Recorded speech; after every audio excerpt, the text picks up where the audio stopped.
எங்க அண்ணன் கமலஹாசன் பேசுனது இருக்கு தனிப்பட்ட முறையில். நான் குளிக்காம ரெக்கார்டிங் தேட்டர் போவேன் தம்பி. நான் கறி சாப்பிடுவேன், அசைவ உணவு சாப்பிடுவேன், சாமி கும்பிட மாட்டேன். பாருங்க இது எங்க அண்ணன் கமலஹாசன். ஆனா இதுல எதையுமே செய்ய மாட்டாரு ஐயா இளையராஜா. சாமி கும்பிடுவாரு, கவிச்சு சாப்பிட மாட்டாரு, குளிச்சுட்டு தான் வருவாரு, எல்லாம் பண்ணுவாரு. அவர் பறைய நான் ஐயே.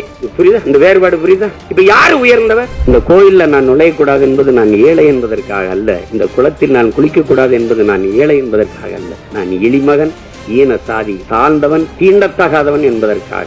ஆனால் இன்றைக்கு இளிமகன் சீமான் எந்த உயரத்திற்கு போனாலும் என் மீது சுமத்தப்பட்ட சாதிய இழிவு போக மறுக்கிறது. அதற்கு சான்று சீமான் அல்ல, இந்த நாட்டின் முதல் குடிமகன் பிரசிடென்ட் ஆஃப் இந்தியா. சாதிய இழிவை துடைத்தெறிய போராடாமல் இருப்பதை விட செத்து ஒளிவதே மேலானது.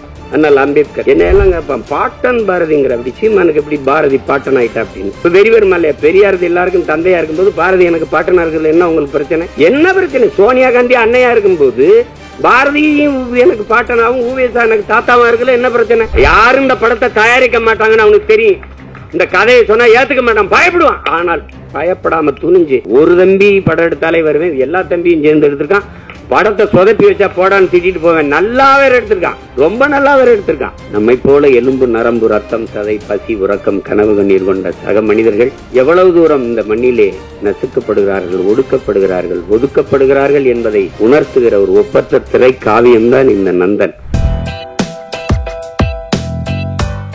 நந்தன் பாட்டு வெளியீட்டு விழா என்று சொல்வதை விட பல நூறு ஆண்டுகளாக இந்த மண்ணின் மக்கள் பட்ட வலியை வெளியிடுகிற ஒரு விழாவாகத்தான் இதை பார்க்கணும். பாட்டு திறத்தாலே வையத்தை பாலித்திட வேண்டும் பெரும்பாவளன் பாரதி. பன்னொன்று பாடடி இன்பக் கற்கண்டு பரிமாறு துயர் தீரும் இது நல்ல தொண்டு என்று பாவேந்தன் பாரதிதாசன். பாடும் பணியே பணியாய் அருள் தேடும் என்று சுந்தர அனுபூதி. இசை வடிவாய் நின்ற நாகியே என்று அபிராமிப்பட்டர். இவர்களெல்லாம் பாடி இந்த இசையால் உலகத்தின் எல்லா துயரங்களையும் போக்க முடியும், அளப்பரிய இன்பத்தை அடைய முடியும், இசையால் இறைவனையே மயக்க முடியும், இறைவனையே காண முடியும் என்று எண்ணற்ற பெருமக்கள் தங்கள் பாக்களால் நிரூபித்திருக்கிறார்கள். ஆனால் இந்த இசை, நந்தன் வெளியிடுகிற இசை இறைவனை காண அல்ல, ஒரு நல்ல மனிதனை காண்பதற்கு, மானுடமுள்ள ஒரு மனிதனை காண்பதற்கு அவன் வெளியிடுகிற இசை. ஒளியை அடிப்படையாக வைத்து உருவாவதுதான் இசை. செவி வழியே சென்று இதயத்தை தடவி கேட்கும் உயிர்களை எல்லாம் மயக்கி தன்வயப்படுத்துகிற ஒளியே இசை, அந்த ஓசையே இசை. ஆனால் நந்தன் வெளியிடுகிற இசை இதயத்தை தடவப் போவதில்லை, அது தட்டும், பேரளவில் அது தாக்கும். அதுதான் நந்தனுடைய இசை. காரணம், அந்த இசையை மீட்டுகிற வீணை அதன் நரம்புகள் கம்பிகளால் ஆனவை அல்ல, இரத்தமும் சதையும் உள்ள மானுடனின் நரம்பினால் பின்னப்பட்டவை. செத்துப்போன மாட்டின் தோளிலிருந்து எடுத்து செய்யப்பட்ட பறையின் இசை அல்ல, உயிரோடு இருக்கிற மனிதனின் தோலை உரித்து உருவாக்கப்பட்ட பறையின் இசை. இது நாம் ஆடுவதற்கல்ல, அதிர்வதற்கு எழுப்பப்படுகிற இசை நந்தனின் இசை. நாம் கேட்டு சிலிப்பதற்கல்ல, சிந்திப்பதற்கு, நாம் ரசிப்பதற்கல்ல இந்த இசை, ஆழ்ந்து யோசிப்பதற்கு எழுப்பப்படுகிற இசைதான் என் தம்பி ரா சரவணன் உருவாக்கி இருக்கிற நந்தனின் இசை. அந்த இசையின் நாயகன் என் அன்பு இளவல் சிப்ரான் அவர்களுக்கும், என்னுடைய அன்பிற்கினிய கவிஞர் ரவி அவர்களுக்கும் என்னுடைய பாராட்டுக்கள். இங்கே படத்தை பார்த்தவர்களோட படத்தை பற்றி சொல்ல தயங்குகிறார்கள். என் தம்பி சரவணன்ட்ட கேட்டேன், கதை தெரிஞ்சிருமோ அப்படின்னு. கதை தெரிஞ்சாதான் படம் பார்க்கவே வருவாங்க. அது ஏதோ அதில் படத்தில் மறைவுர்கள், அது என்ன பேசுறதுல கூட மறைச்சு பேசுகிறாங்க. அது நீங்கள் போய் பாருங்க அப்படின்னு. சொன்னாதான் பார்க்க வருவாங்க அவங்க. ஒரு சில படைப்புகள் தான் திரையரங்கை விட்டு வெளியில் போன பிறகு அந்த கதையும் கதைக்களமும் கதா மாந்தர்களும் நம் பின்னாடியே வருவார்கள், நம் கூடவே பல நாட்கள் இருப்பார்கள், நம் கண்ணை விட்டு நம் உணர்வை விட்டு அகல மறுப்பார்கள். அப்படிப்பட்ட ஒரு தாக்கத்தை ஏற்படுத்திய படைப்பு தான் என்னுடைய தம்பி ரா சரவணன் அவர்களுடைய படைப்பு நந்தன். பல நூறு ஆண்டுகளாக இந்த இனம் தூக்கி சுமந்து வருகிற வழியை திரை மொழியில் பதிவு செய்யப்பட்டிருக்கு. நந்தனை எரிக்கும் போது நந்தன் எப்படி கதறி அழுதிருப்பானோ அந்த கதறல் தான், அந்த கதறல்களின் சில சிதறல்கள் தான் இந்த திரைக்காவியம். இது இங்கே தம்பி சசி அவர்கள் சொல்லும்போது இது ஆகச்சிறந்த ஒரு பதிப்பு. அது டப்புன்னு இந்த படத்தை பார்த்து அப்படி மறந்துட்டு கடந்தெல்லாம் போக முடியாது, அவ்வளவு ஒரு பதிப்பு. அது ஒவ்வொரு காட்சிகளும் அவ்வளவு கவனமாக பதியப்பட்டிருக்கு. அப்படிதான் நான் பார்க்குறேன். இங்கே பல நாட்கள் பார்க்கணும்னு அதை என் தம்பி சரவணன் வலியுறுத்தி நேரம் இல்லாமையால் ரொம்ப நேரம் நெருக்கடிகளில் பார்த்தும் கூட அந்த படம் எவ்வளவு வேலைப்பளுவும் என்னை விட்டு நீங்காத அந்த காட்சிகள் என்னை அழித்து கொண்டிருக்கிறது. அவ்வளவு பெரிய தாக்கத்தை அந்த படம் தந்திருக்கு. இதில் படத்தின் மாந்தர்கள், குறிப்பாக என்னுடைய தம்பி சசி, அவன் நடித்த அயோத்தி படத்தை பார்த்து நான் பாராட்டினேன். என்னுடைய அருமை சகோதரர் ட்ரைடன் தியேட்டர் அந்த ரவிதான் தயாரித்திருந்தார். அது ஒரு சிறந்த படம். ஆனால் என் தம்பி சசியாகவே இருப்பான். அதில் அது கதாபாத்திரம் அவனை நகர்த்தும். ஆனால் இந்த கதையில், இந்த படத்தில் முதல் பதிவிலிருந்து சசியை நீங்கள் மறந்து விடுவீர்கள். சசி என்ற ஒரு நடிகன் நீங்கள் இதுவரை திரையில் பார்த்த அந்த கலைஞன் இல்லை. உண்மையிலேயே அது கூழுப்பானையாகவே வாழ்ந்திருப்பான். அப்படி ஒரு உடல் மொழி, அவனுடைய உரையாடல் உச்சரிப்பு அவ்வளவு அருமையான ஒரு வெளிப்பாடு. அதை எவ்வளவு பாராட்டினாலும் தகும். அதற்கு பிறகு அது புதிய அறிமுகமாக இருக்கிற சுருதி அவர்களுடைய கதாபாத்திரம், அதனுடைய பங்களிப்பு, புதியவர் என்று யாரும் சொல்ல முடியாது திரையிலே. என்னுடைய தம்பி சமுத்திரக்கனி படத்தில் சிறிய நேரம் வந்தாலும் அதுதான் அது. இந்த சமூகம் ஒரு மானுடனை எப்படி பார்க்கணும், சக மனிதனை அப்படிங்கிறத அந்த கதாபாத்திரம் சொல்லுது. ரொம்ப ஆழமான கதாபாத்திரம். இந்த மொத்த திரைக்கதையை தூக்கி நிறுத்துகிற ஒரு ஒரு ஒரு ஒரு ஒரு கதாபாத்திரம் இருக்குது. அதை நடிச்சிருக்கிறவங்க என் தம்பி பாலாஜி சக்திவேல். நானும் என் தம்பி சசியும் பேசிகிட்டு இருக்கும்போது, பாலாஜி என்னடா அப்படி நடிச்சிருக்கான் அப்படி. அவன் கதாபாத்திரம் மட்டும் மொத்த படத்தையும் தாங்கி நிறுத்து. ஒரே தூணில் ஒரு பெரிய கட்டடத்தை தாங்கி நின்னா அப்படியோ அப்படி நிற்கிது அந்த கதாபாத்திரம். அவ்வளவு சிறப்பாக அது செஞ்சுருக்கான். அது சும்மா சொல்ல முடியாது. தம்பி ஜிப்ரான் அவர்களுடைய இசை, தம்பி சமுத்திரக்கனி குறிப்பிட்டது மாதிரி, ஒரு அழகான நிறைய பூக்களை வச்சு கோர்க்கிற போது ஒரு நார் தான் அதை தாங்கியிருக்கும். அது மாதிரி நிறைய காட்சிகள் அவருடைய இசையால் அப்படி அது அந்த அந்த தாக்கத்தை மிக அருமையாக பின்னணி இசையில் அவ்வளவு அருமையாக செஞ்சுருக்காரு. அதை ரொம்ப யோசிச்சு தான் வலியுறுத்திருக்காங்க. ஜிப்ரான் தான் அது. ஏன்னா பின்னணி இசையில் ஒரு படத்தை தூக்கி நிறுத்துகிற ஆற்றல் ரொம்ப அரிதினும் அரிது. அது உலகத்திலே ஆகச்சிறந்த ஒரு இசை மேதை உண்டென்றால் அதற்கு நம்முடைய அப்பா இளையராஜா அவர்கள் தான்.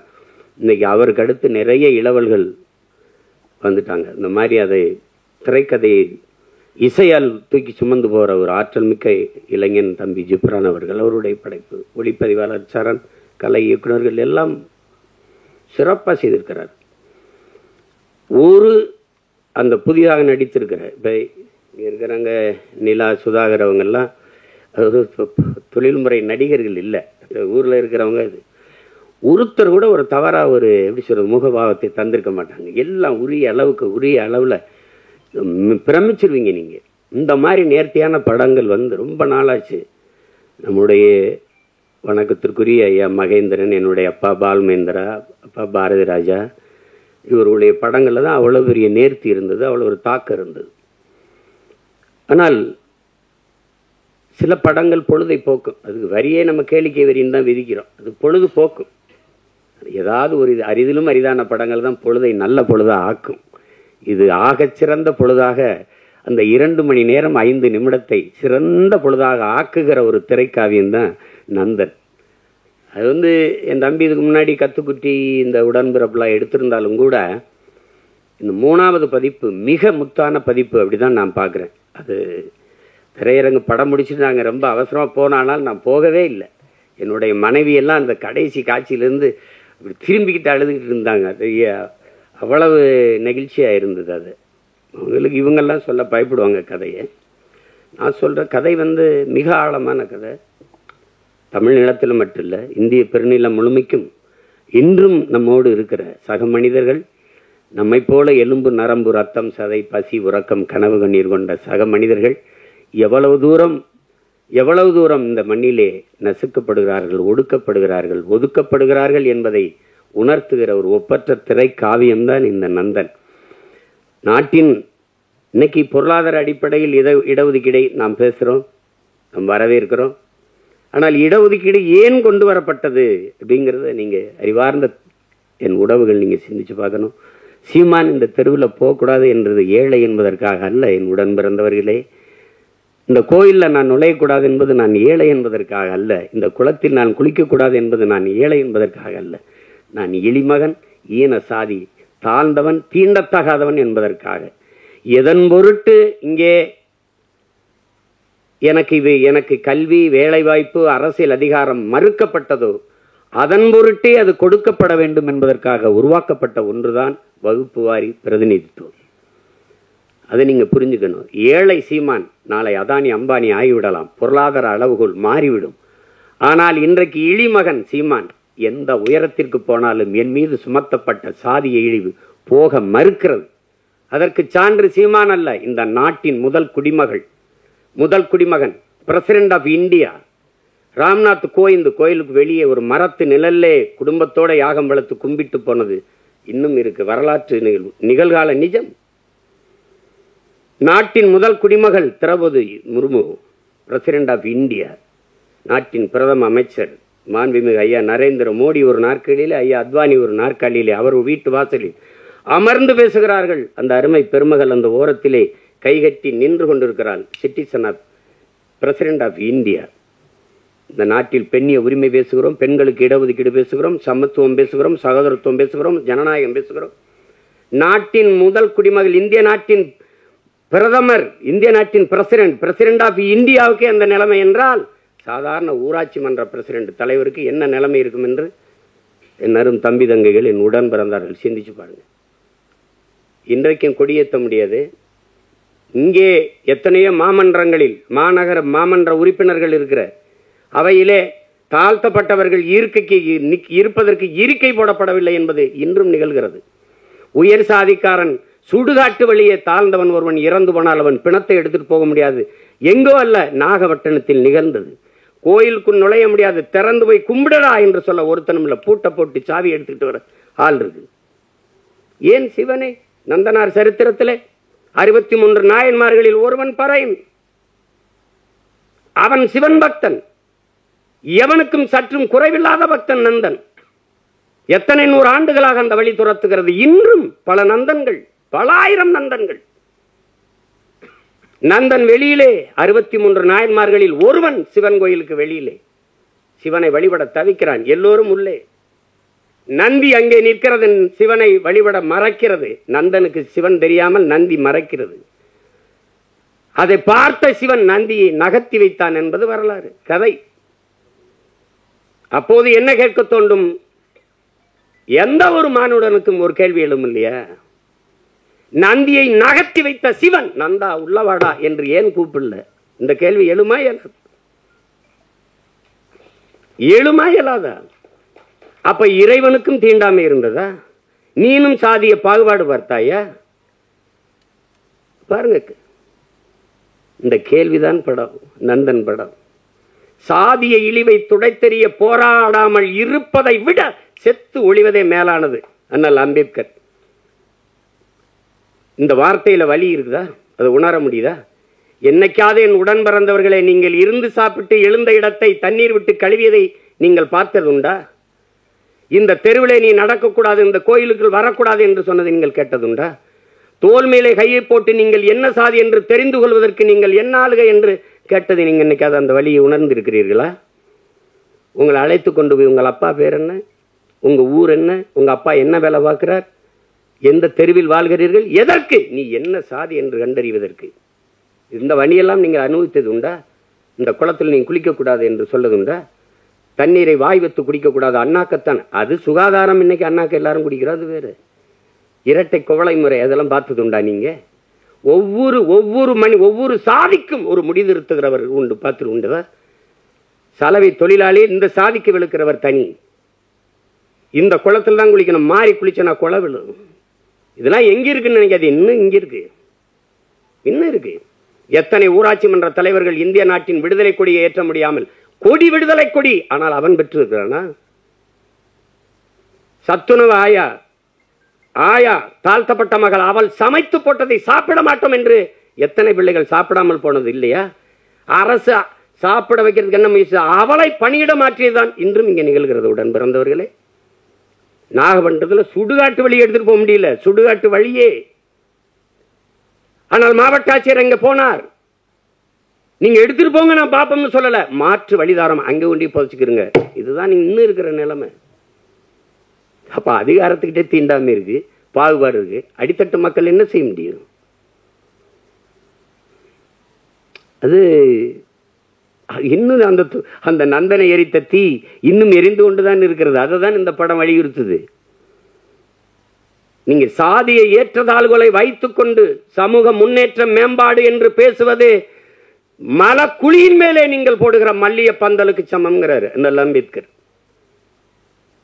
அதான் இங்க நடக்குது, இன்னும் நடக்குது. ஆனால் நம்ம சகோதரத்துவம் பேசுவோம், சமத்துவம் பேசுவோம். இந்திய அரசியல் அமைப்பு சட்டம் கொடுத்தது தமிழ்நாட்டுக்குள்ள 42 தொகுதி ஆதி குடிகளுக்கு, 2 தொகுதி பழங்குடி. ஆனால் அரசியல் அமைப்பு தந்ததை தவிர இந்த கட்சிகள் கொடுத்தது எத்தனை? ஒண்ணும் கிடையாது. அந்த முறை மட்டும் இல்லை என்றால் ஒருவன் கூட ஒரு சீட்டு கொடுத்துக்க மாட்டான். இந்த காலத்திலையும் பொது தொகுதிக்கு நிறுத்துறதுக்கு, பொது தொகுதிக்கு ஆசைப்படக்கூடாதுன்னு சொல்றதெல்லாம் இருக்கத்தானே செய்யுது. மொத்தமா வச்சு செதுக்கி தள்ளிட்டான் 2 மணி நேரம் 5 நிமிஷத்துல மொத்தமா. அதாவது ஒரு பெரிய பெரிய அரசியல் பொது மேடையில பேச தயங்குறதை திரைமொழியில் மொழிபெயர்த்ததுக்காகவாது என் தம்பி சரவணன் போற்றத்தக்கவன், பாராட்டப்படத்தக்கவன். யாரும் இந்த படத்தை தயாரிக்க மாட்டாங்கன்னு அவனுக்கு தெரியும். இந்த கதையை சொன்னா ஏத்துக்க மாட்டான், பயப்படுவான். ஆனால் பயப்படாம துணிஞ்சு அவன் என்ன பெரிய கோடீஸ்வரன், பிச்சை எடுத்து அங்க 1000 வாங்கியிருப்பான், இங்க 2000 வாங்கியிருப்பான், இங்க 1 லட்சம் வாங்கியிருப்பான், 50,000 இருப்பான். அதை சேர்த்து வச்சு குருவி சேர்த்த மாதிரி வச்சு இந்த படத்தை எடுத்துட்டான். அந்த படத்தை எவ்வளவு திறமை இருந்தாலும் வாய்ப்பில்லை என்றால் அது வெளிப்படாது. ஆனால் இவ்வளவு ஒரு அற்புத திரைப்படத்தை கொண்டு போய் சேர்க்கிறேன்னு துணிந்து வந்த இந்த மகன் ரவி, ட்ரைடன் ஆர்ட்ஸ் ரவி, எவ்வளவு வேணாலும் பாராட்டலாம். நெருக்கடியான நேரம் தான். நட்புக்காக என் தம்பி சமுத்திரக்கனி எல்லாம் அவன் 3 நாள் தேதி வாங்கினா, ஆனா ஒரே நாள்ல நடிக்க வச்சு மொத்த காட்சி எடுத்துட்டு அனுப்பியிருக்கான்.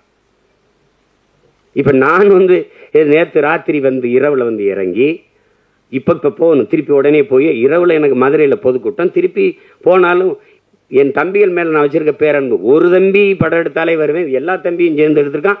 படத்தை சொதப்பி வச்சா போடான்னு திட்டிட்டு போவேன். நல்லா வேற எடுத்திருக்கான், ரொம்ப நல்லா வேற எடுத்திருக்கான். அவன் கூட்டி வரல சரவணன், படம் என்னை அழைத்து வந்திருக்கு, நீ பேசு, படத்தை பத்தி பேசு. எல்லாரும் அற்புத பங்களிப்பு. ஒழிப்பதெல்லாம் சின்ன சின்ன பசங்களா இருக்கிறாங்க. திறம்பட்ட ஆளுமை எல்லாருமே வெளிப்படுத்திருக்காங்க. அதுல குறிப்பா நான் பொறாமைப்பட்டது ஒன்று இருக்கு. என் தம்பி சமுத்திரக்கனியின் கதாபாத்திரம், அந்த காட்சி அவன் நடிச்ச அந்த ஒரு நாளை எனக்கு கொடுத்துருக்க கூடாதாடா அப்படின்னு சரவணனை திட்டினேன். சசிகிட்ட கூட சொல்லிட்டேன், அந்த கதாபாத்திரத்தை என்ன நடிக்க வச்சிருக்கலாம்லடா. ஏன்னா நான் தான் அவன், என்னுடைய கதாபாத்திரம் தான் கனி நடிச்சிருக்கான், அருமையா நடிச்சிருக்கான். அவன் அப்பப்ப அப்படி எங்கேயாவது அவன் போறான். இப்ப நான் எனக்கு ரொம்ப பொழுதுனா விஜய் சூப்பர் தான் பார்ப்பேன். என் மகன்கிட்ட வீட்டு திரை போடலாம்னா, அப்ப தெலுங்கு டப்பிங் படத்துக்குலாம் எதுக்குப்பா வீட்டு திரைன்னு கேட்கிறான். அந்த மாதிரி பார்ப்பேன். அதுல எந்த படம் பார்த்தாலும் என் தம்பி இருக்கான்.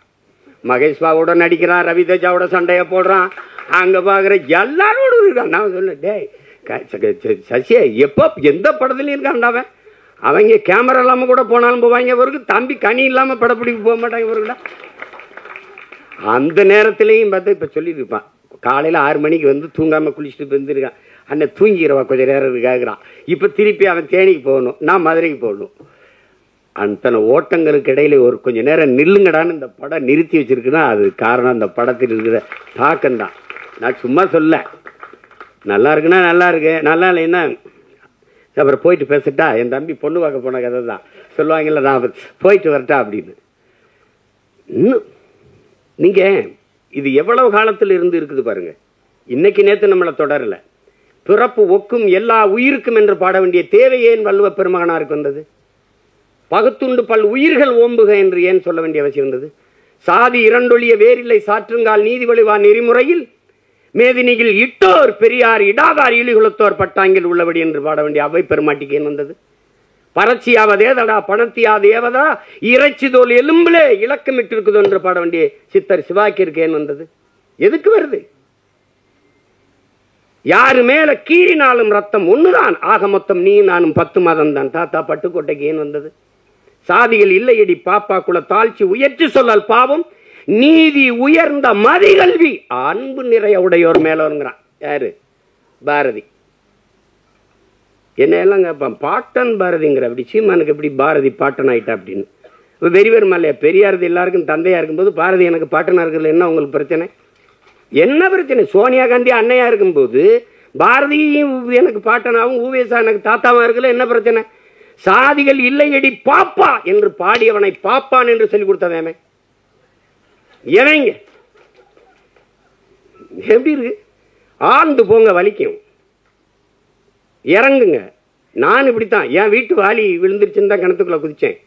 மூலிகை போகும்போது என் பரம்பரையே உள்ள கிடக்குன்னு தெரிஞ்சு முதல்ல என் வாலி எடுக்கத்தான் இறங்கினேன் நான் கிணத்துக்குள்ள.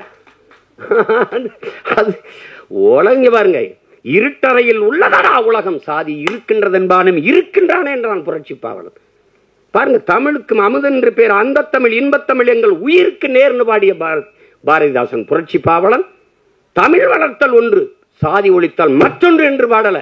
சாதி ஒழித்தல் ஒன்று, நல்ல தமிழ் வளர்த்தல் மற்றொன்று. நான் முதல்ல ஒழிக்கணும்டா சாதி. என்ன கடவுள் வரி சமய வரி கண்ணன் நிகர் தமிழுக்கு நோய் நோய் நோயே இடை வந்த சாதி எனும் இடர் ஒழிந்தால் ஆள்வது நம் தாய் தாய் தாயேன்னா அதை ஒழிக்கணும்டா அப்படின்னா. அப்புறம் எங்கிட்ட சகோதரத்துவம் சமத்துவம் ஜனநாயகம் ஏன் பேசுற? ஏன் பேசுற?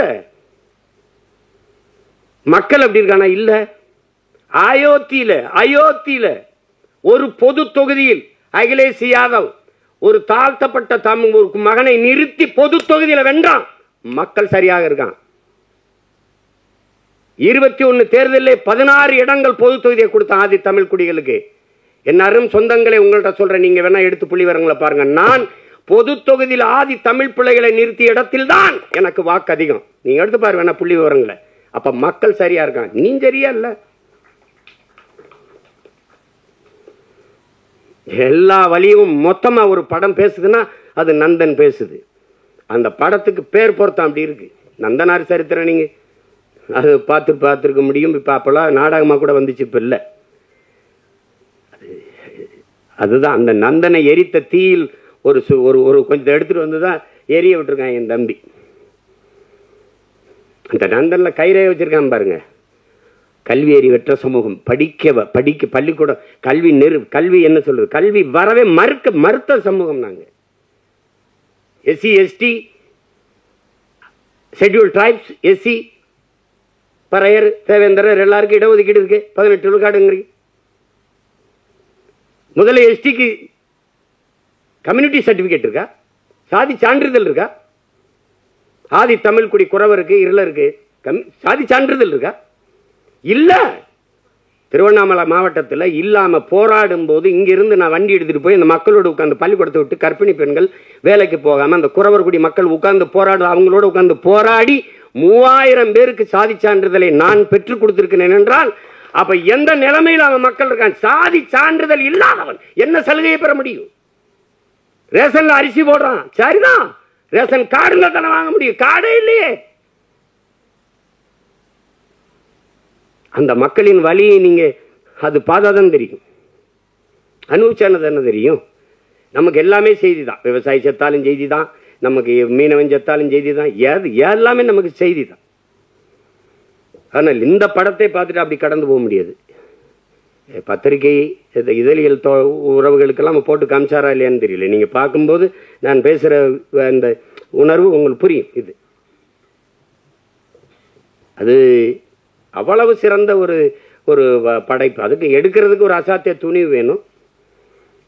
கதைக்களத்தை முதல்ல உள்வாங்கணும். அந்த கதாபாத்திரங்களை அதை அந்த திரைக்கதை அவ்வளவு செறிவா அவர் அந்த வழியை ஏற்படுத்துற அளவுக்கு செதுக்கிட்ட. ரொம்ப அசாத்தியமான ஒரு படைப்பு. சமீப காலத்துல ஒரு நீங்க தெருவில் நடந்துகிட்டே போகும்போது ஒரு அழகான ஒரு இடத்தை பார்த்தா நின்று கொஞ்ச நேரம் பார்ப்பீங்கல்ல, அப்படி எத்தனையோ படம் பார்த்து நீங்க கடந்து போனாலும் நந்தன் படத்தை கொஞ்ச நேரம் நின்று அப்படி பார்ப்பீங்க. அப்படி ஒரு தாக்கத்தை ஏற்படுத்தக்கூடிய படம். அதுங்க நம்ம இன்னைக்கு இல்லை, எத்தனை பேர் எத்தனை முன்னோர்கள் நம்ம முன்னோர்கள் பாடியிருக்காங்க சாதிய இழிவு தீண்டாமை கொடுமைக்கு. தாத்தா முத்துராமலிங்கத்தவர் அவர்களை இன்னைக்கு எல்லாம் சாதியவாதியா தான் இந்த சமூகம் பார்க்குது, போட்டு அப்படி கட்டமைக்குது. சாதிய எண்ணம் கொண்டவன் அரசியலுக்கு வந்தால் நாடு நாசமாகி முடியும் பேசுனது அவர் தான். சாதிய சிந்தனை கொண்டவன் இறைவனையே வழிபட அருகதையற்றவன் அவர் தான். உன்கிரகை உயர்ந்தது உழைக்கிறகை தாழ்ந்தது என்கிற எண்ணம் எவருக்கும் இருக்கக்கூடாது. இறைவனுக்கு முன்பே இரண்டு கையும் இணைத்துத்தான் வணங்குகிறோம் என்று சொன்னதும் அவர் தான். பிறப்பில் இல்லை தாழ்ந்தவன் உயர்ந்தவன். அவன் பெற்றிருக்கிற கல்வி அறிவு, அவனுடைய தனி மனித ஒழுக்கம், செயல்பாடுகள், இதை வைத்துத்தான் ஒருவன் உயர்ந்தவன் தாழ்ந்தவன் என்று தன்னெல்லாம் அம்பேத்கர் சொல்றார். நான் குடிக்க மாட்டேன், மதம் இருந்த மாட்டேன், மனைவி தவிர வேற ஒரு பெண்ணை நினைக்க மாட்டேன், ஊழல் வர மாட்டேன், லஞ்சம் வர மாட்டேன். இந்த சமூகம் ஒழுக்கத்திற்கு என்னென்ன வரையறை வைத்திருக்கிறதோ அதையெல்லாம் கடைபிடித்து வாழ்கிற நான் இளிமகன், தாழ்ந்த சாதி.